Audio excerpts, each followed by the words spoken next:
There's a sound a room full of watches makes when nobody's talking. 100 small movements, none of them keeping quite the same time, so it never lands as one tick. It comes out like rain. I worked inside that sound for close to 50 years, and I never once really heard it. Not until the afternoon it was the only thing left in the room. That was the afternoon a man in a good coat stood at my counter, turning one of my watches over in his hands, and the boy I raised told him he'd made it. The man was a collector down from the city. He'd come to buy my shop and a few of the watches I'd restored over the years, the ones people who care about such things had actually heard of. And the one in his hands was the one they'd heard of most. It came to me 20 years back in a biscuit tin, in pieces, half of it seized with rust, a job 3 other men had already turned down.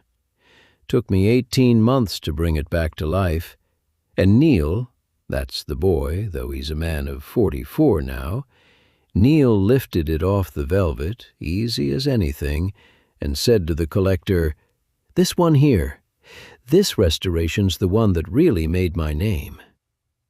I was standing 4 feet away. I didn't say a word. You'll come to know that about me.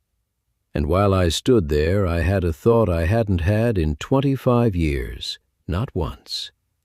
I thought, I never really knew this boy. I'll be honest with you from the start, because this isn't a story where the old man wins and you feel good driving home. By the end of that afternoon, I had my name back, every bit of it, and I'd lost him for good. Both of those are true, and they happened in the same hour, in the same room. Let me tell you who I am, and about the boy who came in out of the rain. You can't understand what was taken until you understand what I gave. My name is Arthur Bell. I'm 72. And most of my life I've been a watchmaker, not a jeweler. I never sold much that was new. I fixed old things other people had given up on. It's a different trade, and a dying one. Here's what that work does to a man, and it matters for all of this. A mechanical watch is honest in a way almost nothing else is. It can't lie about how it's doing. If something's wrong deep inside it, it tells you, not all at once, it never fails all at once, that's the thing people get wrong. It loses, a few seconds a day, so small you'd swear it was keeping perfect time, and then one morning it's an hour behind, and you understand it's been lying to you for weeks. My whole trade was learning to hear that, to feel a fault months before it showed on the dial. I got very good at it, with watches. I'll let you decide, by the end, how good I was at it with people. My wife was Nora, 46 years. She passed 4 winters ago, and I still wind her little wristwatch every Sunday night and leave it running on her side of the dresser. A watch that's stopped is just a fact. A watch that's running is a kind of company. We never had children of our own. We made our peace with it, and we built a good, quiet life over a shop full of the sound of rain. And then, when I was in my late 40s, the door opened on a wet afternoon, and a 19-year-old boy came in, soaped through, and asked if I needed help. I didn't. The shop barely kept one man. But there was something about him, standing there, dripping, too proud to be as desperate as he plainly was, that stopped me saying no. His name was Neil. No father worth the word, a mother doing her best and not managing, the kind of trouble that follows a boy who's got nobody whose disappointment he's afraid of. He'd been in front of a magistrate twice. He told me that himself, that first afternoon, before I'd asked, laid it on the counter like he'd rather I threw him out over the truth than kept him on a lie. He was more honest at 19, soaked and broke, than he'd be at 44 in a dry coat. I gave him a broom. That's how it starts in this trade. You sweep, you make the tea, you watch. And I watched him, and I saw the thing you can't teach and can't buy. He had the hands. More than the hands, he had the stillness. You cannot rush this work, and a boy who fidgets is no use to me. Neil could disappear into a movement for 3 hours and come up like a man surfacing from deep water. Inside a month, I knew I'd spend whatever I had making something of him. Nora saw the rest of it before I did. She started setting 3 places. Within a year, he was at our table every Sunday, and somewhere in there, without either of us ever saying the word out loud, because saying it would have made too much of it, and we weren't people who made too much of things, we had a son.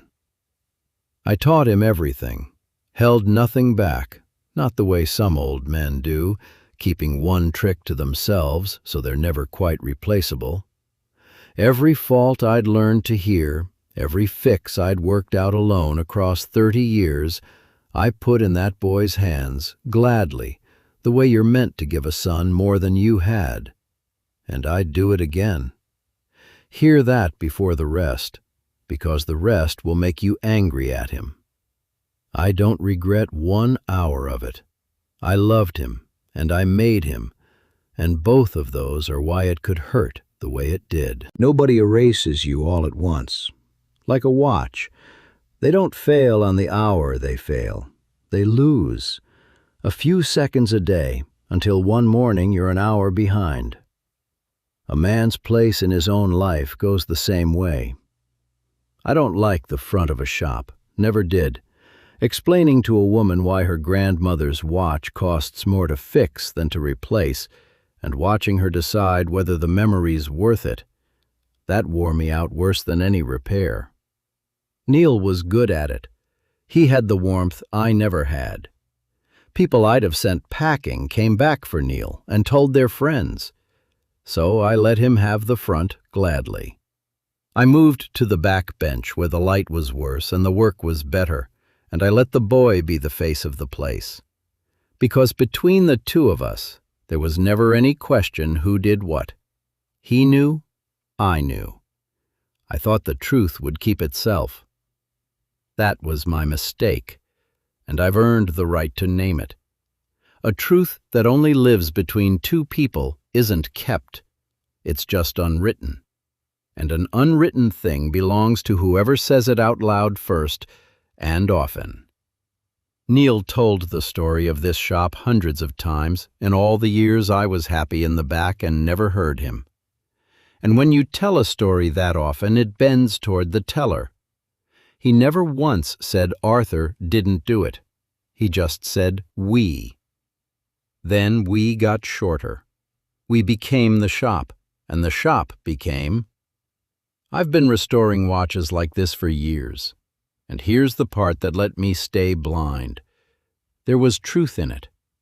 When that boy came to me, this was one worn-out man making a poor living in a town that had forgotten why it needed him. By the time Neil was 40, it was a name people drove 2 hours to reach. That was him. He'd say it to me in the good years, half joking. "You made the watches, Arthur. I made the place." And I'd laugh, because it was true, and because I loved him, and because it never crossed my mind that a man can say a true thing for 20 years and slowly file it into a false one. I made the place. Then I made this. Then, with a collector's money in the room, this restoration made my name about a watch he'd never once opened. I don't think he was lying. I think he'd said it so many times, out front where I never stood, that it had become the honest report of a man describing his own life. He'd lost the true time so slowly he thought he was keeping it.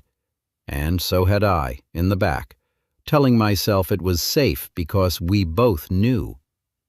2 men, 1 shop, both quietly wrong about what was theirs. That's not a thief and his victim. I wish to God it had been. A thief you can just be angry at. This was harder. Let me take you into the afternoon it came due. His name was Mr. Ellery, and I liked him more than I wanted to. I'd built him up in my head as the villain, the rich man come to buy up the last of us and hang it on a wall. He wasn't that. Maybe 60, careful, with hands that had never done a day's manual work, and a real respect for hands that had. He didn't handle the watches like a man counting money. He handled them like a man in a church. When he picked one up, he'd hold it to his ear before his eye, and I knew right then he was the real thing, because that's what you do with something alive. You listen to it breathe. He'd come for the shop, the name, and 5 of the restorations, and he'd made it plain in his letters that the watches mattered more to him than the building. He wasn't buying premises. He was buying provenance, the history of a thing, whose hands it passed through, who kept it alive. To a collector like Ellery, a watch without its story is worth a fraction of the same watch with it. He wasn't paying for the metal, he was paying for the truth of it, which meant that the truth of who did the work was, that afternoon, the most valuable thing in the room. I don't think Neil understood that. I'm not sure I did either, until I watched it happen. The 3 of us stood at the front counter, the pieces laid out on velvet, and Neil talked. Ah, Lord, he talked. He was magnificent, the warmth pouring off him, and I stood back the way I always did and let the boy work the room out of 25 years of habit, right up until he lifted the biscuit tin watch and said the thing about it making his name. And even then I didn't speak. People ask me why. It wasn't nobility, and it wasn't a plan. It was that something in me had gone very quiet and very cold, the way it goes when I finally hear the fault I've been half hearing for weeks, that click of, there it is, that's what's wrong. And when I'm in that place, I don't talk. I listen. I wanted to hear how far it would go.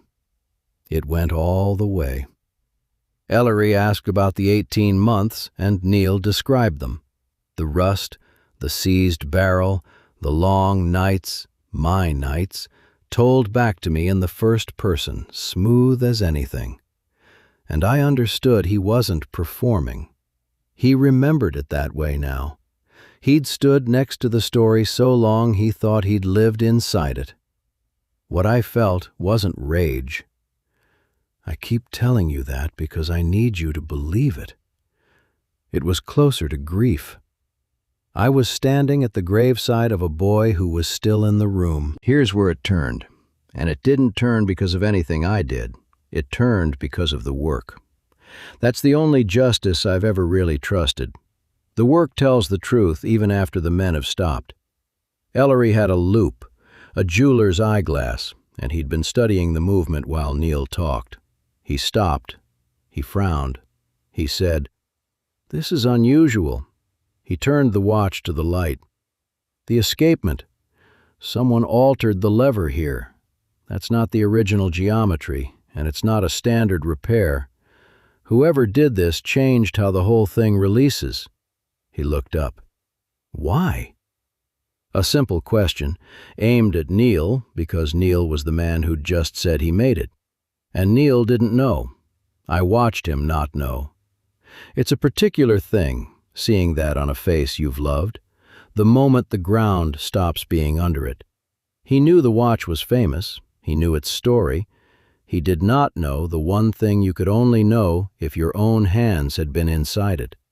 He reached for the warmth, started to say something about the challenges of a restoration like this one, and Ellery, who was no fool, just waited.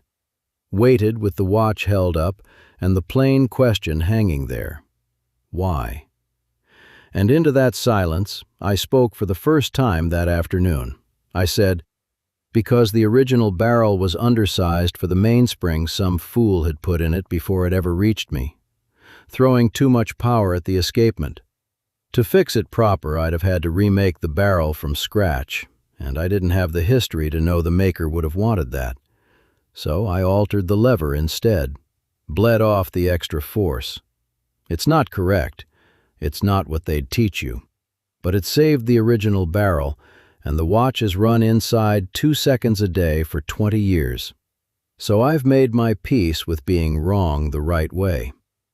The room was very quiet. Ellery looked at me a long moment.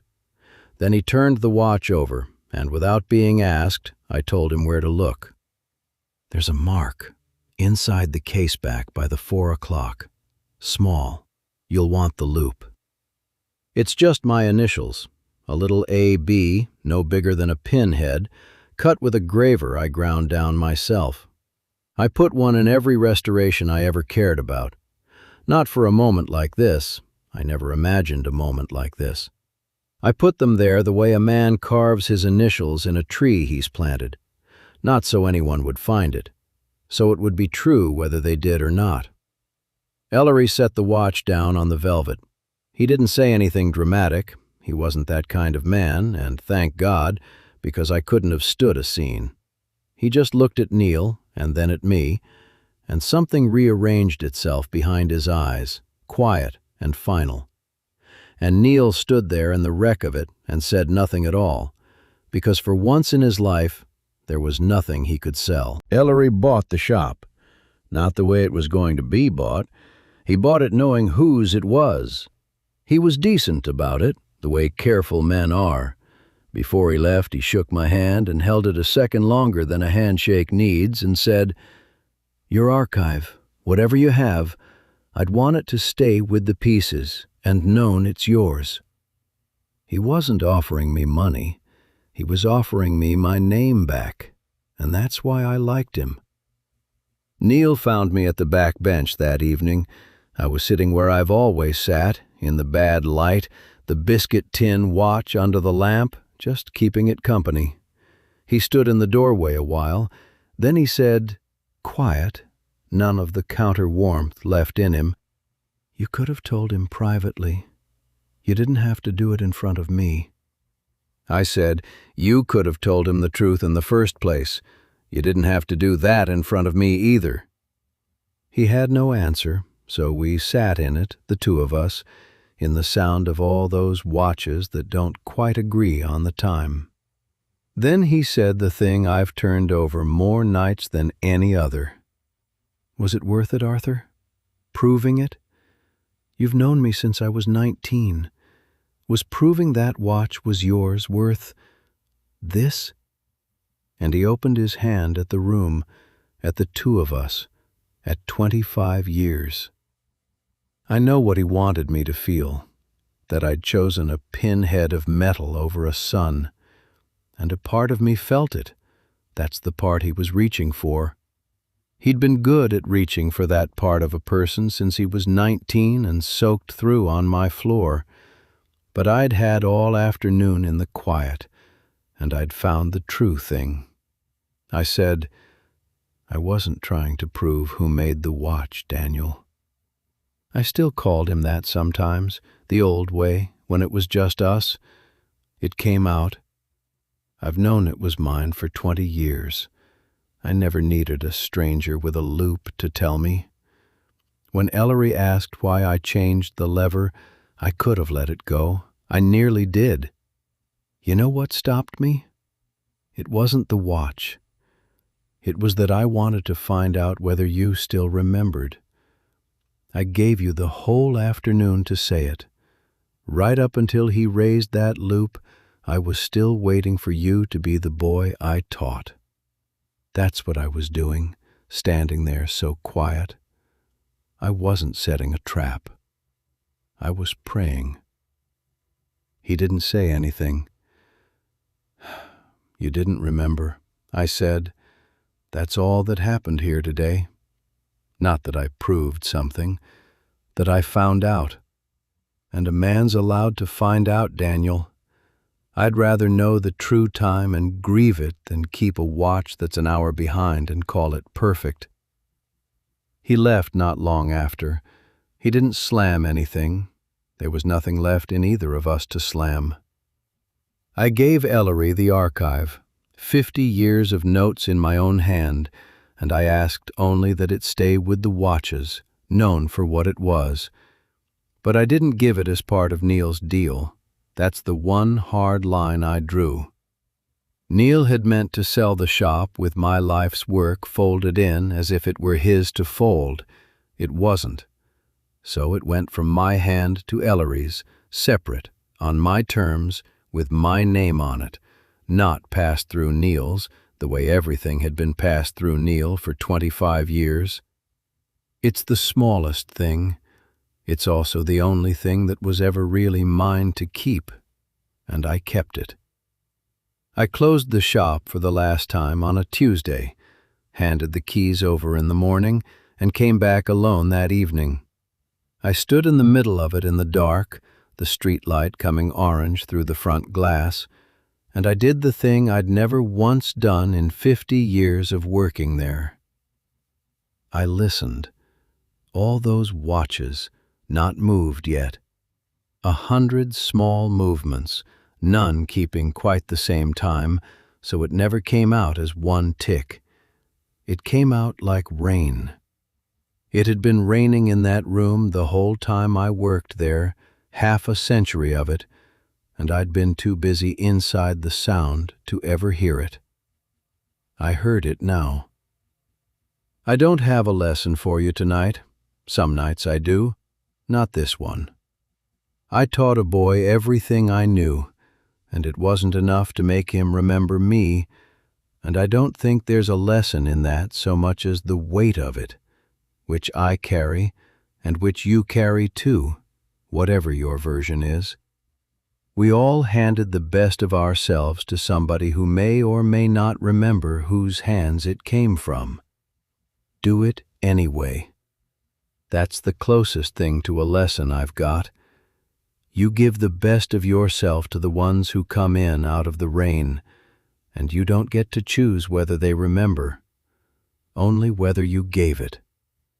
I gave it. Even now, knowing how it ends, I'd open the door to that soaked boy again. I'm Arthur Bell. Thank you for sitting with me tonight. If you've got someone you made and they've forgotten your hands were ever on them, come sit with us a while. We know exactly. If you enjoyed this story, please like and subscribe and come back next time. The porch light's always on.